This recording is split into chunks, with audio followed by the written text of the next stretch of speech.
What's up, y'all? It's your boy Sterling coming back to you with another video. Today's topic is going to be on black fatigue. Black fatigue, the phenomenon that's sweeping the internet. You know, you see black fatigue every time you turn on YouTube these days, right? Well, black fatigue didn't just start yesterday or a month ago. Black fatigue is an ongoing thing that's been going on for long periods of time. Long time. All right. Way too long. All right. So, before I start this video and get in depth into what I'm going to talk about, I got to say, disclaimer. When I'm referencing black people in this video, don't get it misconstrued because I'm not talking about all black people. Not all, not all, not all. Because all black people don't fit this criteria. But what the problem is there is a certain demographic of black people that display the behavior that causes black fatigue. And being that we're in the age of social media, you see it everywhere. And you don't just have to see it on social media. You can go out in public and see it. You understand what I'm saying? You can go anywhere and be exposed to what causes black fatigue. You know, you can't really suffer from black fatigue if you're not around it enough. The ways and actions that cause it. You have to be like exposed to that on a constant basis. You know what I'm saying? Living in those communities where it's heavy. You know what I'm saying? So, before I get started, I'm not talking about all black people in this video. But, and other black people that are watching this video understand where I'm coming from. It's not all black people, okay? But, let's get this party started, man. Okay, so what is black fatigue? Black fatigue is when you are tired, you're tired of seeing, you know what I'm saying, this ratchet, negative, you know what I'm saying, gangster thug behavior that's pretty much normalized in the black community these days, right? You see, nowadays it's not, you know what I'm saying, fashionable to be smart. It's not fashionable to be educated. You understand? It's not fashionable to be well spoken. You understand? You can look, I'm gonna just use rappers because they are a great example, right? So you got these mumble rappers, all right? If you look at their interviews, you know what I'm saying? It's like they can't even look in the camera. They you know, and then it's like they're afraid to open their mouth. It's like no confidence at all. Even though, yeah, you prominent, a lot of people know your music. That's a good thing, but yeah, you know what I'm saying? You know, I just, well, you know what I'm saying? Me and Pookie up with that. Nah, bro, hold your head up. Speak. Black fatigue, man. It's like it's an image. It's being perpetuated into the black community, and it's not just an image. It's actual things that go on, right? This like prime example. Say you go to a Walmart any given day, right? You're gonna see some dude walking through the store, you know what I'm saying, pants hanging down, ass crack showing, you know, like just unkempt, like has no respect for himself or nobody else. You understand? And then people see this black guy, you know, not giving a care about himself, and then they try to put everybody else of color in that same box. You see, look at them savages, look at them animals, look how ratchet she is.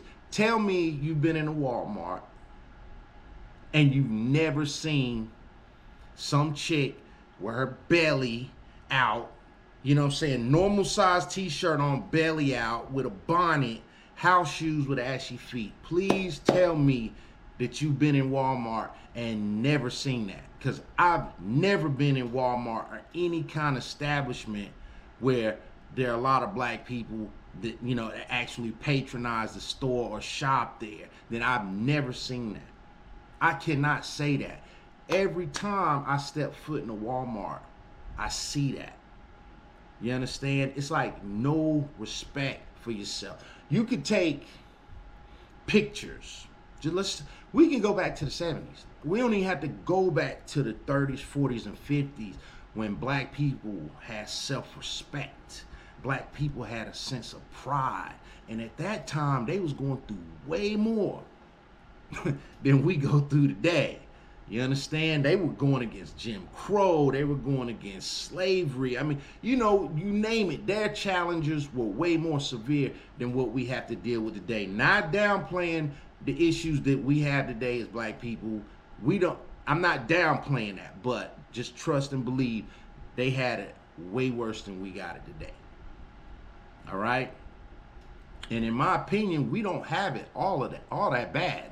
I'm just going to keep it 100 with you. I don't think we have it that bad. All right? Compared to the alternative of what our grandparents, our parents went through. You know what I'm saying? So I'm not going to sit here and cry y'all a river about, oh, the black man can't get ahead because the white man is keeping me down, and oh, I don't have any opportunities, oh, nobody will give me. You see, that's the key word right there, give.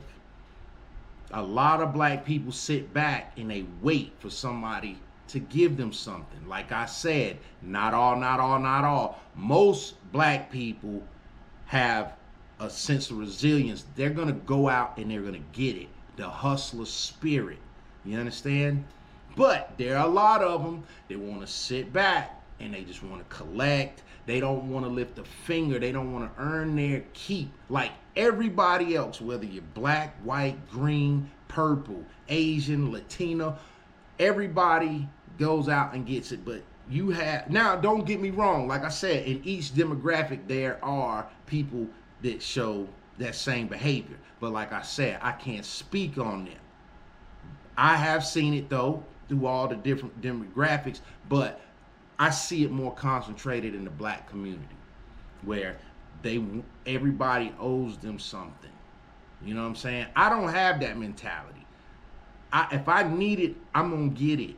I'm not gonna wait for Uncle Sam to give me nothing. Now, if you are in a bad situation, people fall on hard times. You understand? People do fall on hard times, but public assistance is not a generational thing. It's a temporary thing. You understand what I'm saying? It's temporary. It's if you fall down, that public assistance is to help you get back up on your feet so you can get back in the race. You know what I'm saying? And compete in life again. Not to raise your kids up until they're grown and gone, and then you raise your grandkids up on it like it's a vicious cycle. And getting all of that handed to you, it develops a certain mentality. You understand? It develops a certain mentality. And it's not a good one. It's not a good one. All right? But back to black fatigue. All right. So it's cool nowadays. It's looked at, it's praised, it's lifted up when you're a drug head, you're a drug addict. You know, back in the days in the 90s, they used to talk about, you know, like what it was like to sell drugs on the block and this, that, and the other. Nowadays, they glorify how it is, how much drugs you can do in a day. Oh, I popped this many pills, I drank this much this, I did this. Oh, I'm gone off that Molly, You know, all that bullshit. It's a bunch of bullshit. I cannot stomach this music today because it's like demonic.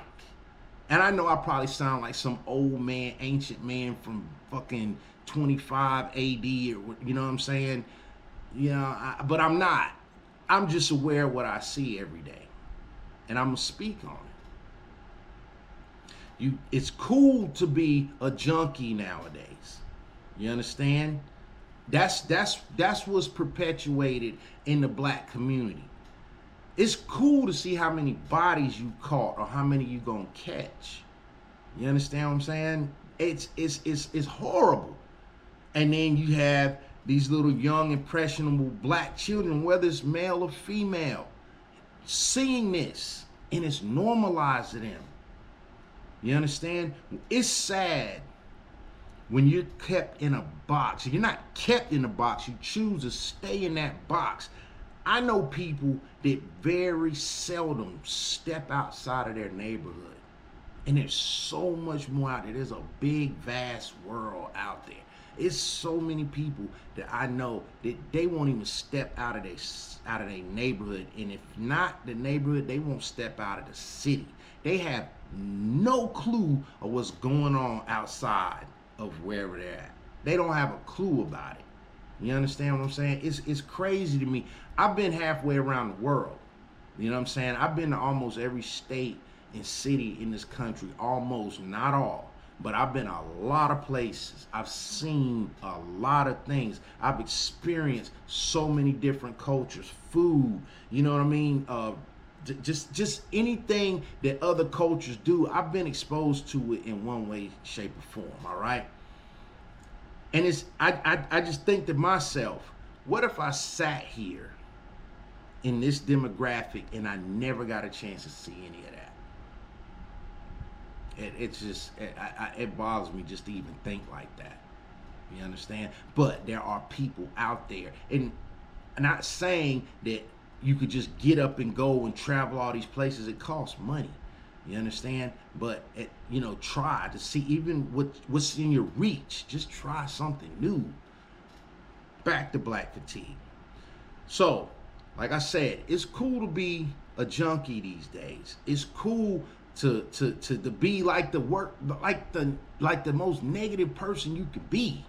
You know what I'm saying? That's what's glorified. Like the BET Awards. It was so hooded out, ratcheted out, like from years back. And I never was really one to watch it, but then you hear all these people, oh, did you see the BET Awards last night? Did you just, oh. And then I take a peek at it, and I'm like, this is what everybody's in an uproar about? This? You know what I'm saying? This is what people, it's crazy to me. Like, there's no substance. There's no substance. Black fatigue comes from not having any substance. The easy way out, dumbing everything down, being dumb, being uneducated, being addicted to drugs. It's a horrible thing. And we're bigger than that. That's the problem. We're way bigger than that. But I think there are other influences behind closed doors that we don't see. We don't see with our own eyes. We don't see it. But there's some puppetry going on behind closed doors. I'm not no conspiracy theorist, but if that's for another video, and I don't even know if I'll make that video. All right, but I have some some personal thoughts on the reason why a lot of things are the way they are in the black community. You know what I'm saying? It breaks my heart to see black people in this state. It breaks my heart because I know we're so much bigger than that. History will show you that. History will show you that. A lot of things have been omitted out of the school curriculum where they don't even teach you like close to what you need to know about black history. That's one of those things you have to go out and seek for yourself. You understand? But back to black fatigue.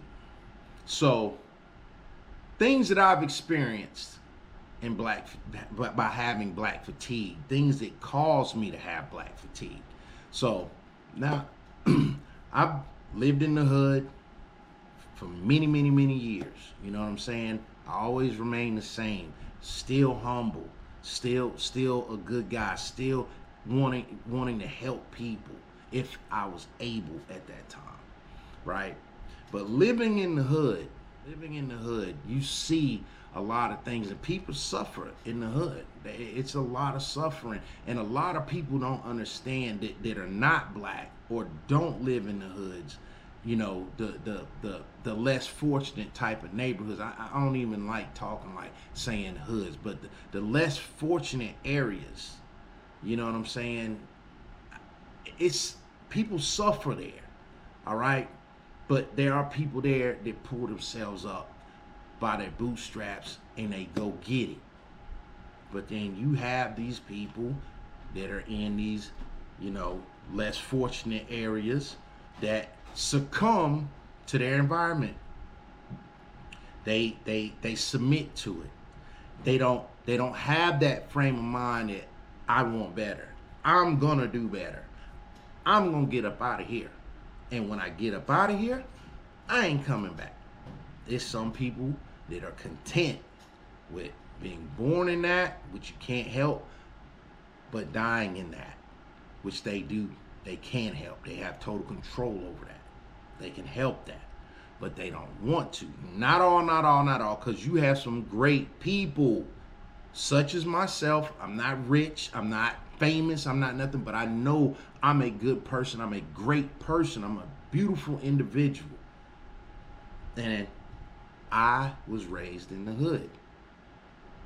I lived in the hood for a long, long time. All right? And I turned out all right, needless to say. But some people become products of their environment. Now, was I a perfect angel? No. I'm just saying I know better now. And being that I know better, I want to share this with somebody who might not know better. You understand? Try to get, breathe hope into somebody that might be hopeless, that might be living in the underprivileged, area. And let them know you do not have to fall in that criteria of one that causes black fatigue. You understand? Just because you live in a certain place does not mean you have to be that certain place. You understand what I'm saying? You are bigger than what you become. You're bigger than what you become. All right? It really burns me, because I know so many young men that have no hope whatsoever. Young black men, impressed, smart, that have no hope. And the first negative thing they see, they gravitate to that. They grab a hold of that because that's the easiest. You know what I'm saying? It takes work to stimulate your mind. It takes work to learn new things. It takes work and hard and just dedication to want to better yourself. It's easy to say, oh, you know what? I'm going to pick up this tool and I'm going to go stick this over here and I'm going to try to get this, I'm going to try to hit this quick lick. But then you get caught. So there goes a big chunk of your life gone. A big chunk of your life gone. You know what I'm saying? And if you do something worse than that, your life is over. You're going to spend it behind steel and concrete or in the dirt at an early age. And there's so much of that going on. Man, these kids listen to this music. You know what I'm saying? They're influenced by the music. I love hip hop.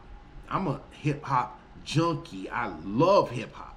All right? But there's a certain type I listen to. If it's glorifying murder, you know what I'm saying? Glorifying drug use, denigrating women, that type of shit, I don't fool with it.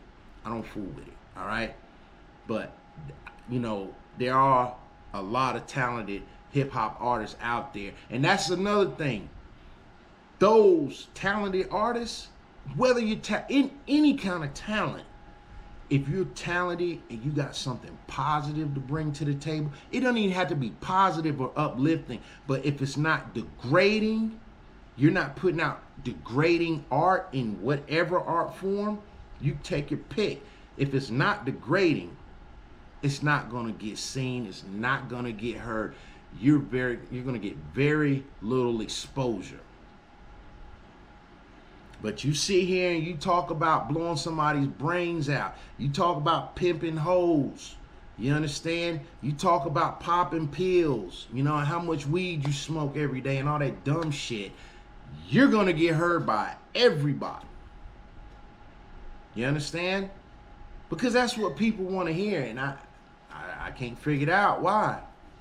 I do not to this day know why that is so glorified. But black fatigue is, I mean, you go out in public and you see black people doing dumb shit and it's like they don't care. And like I say, not all. You got some real stand-up, respectable black people, plenty of them. More black people that are upstanding than the Pookies and Ray Rays. You know what I'm saying?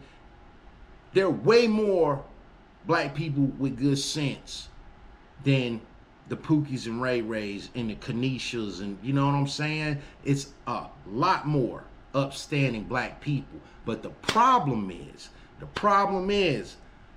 the upstanding black people, how can I say this? The Pookies and Ray Rays get all the media attention. The Pookies and Ray Rays are who you see when they want to put out an image of a black person. Does that make sense? People like me, you know, people like, I'm sure like yourselves that are watching this video, if you do something and it's notable, you know what I'm saying? It deserves notoriety. You're not really going to see that too much. You understand? You're going to see Pookie and Ray Ray busting their guns standing on the corner. Pookie and Ray Ray selling drugs. Pookie and Ray Ray slapping a chick up. Or Shaquita and Denisha fighting at Walmart. You know what I'm saying? Because somebody slept with somebody's baby daddy. That's the type of shit that causes black fatigue. And it's so many more things. But y'all know what I'm talking about. I don't have to go down the line and hit every talking point or every PowerPoint. You understand? Y'all know what it is. But I'm here to tell you, behind closed doors, black people are beautiful people. You cannot, and for people that are not black watching this video, do not let social media, do not let anybody sway you into thinking that what you see perpetuated on social media, on YouTube, on World, wherever you see it at, in public, if you see it with your own eyes, just know all black people are not like that. All right? So I'm going to end this video. I want to say, please like, comment, and subscribe. If you like this video, please leave a comment. And till next time, peace.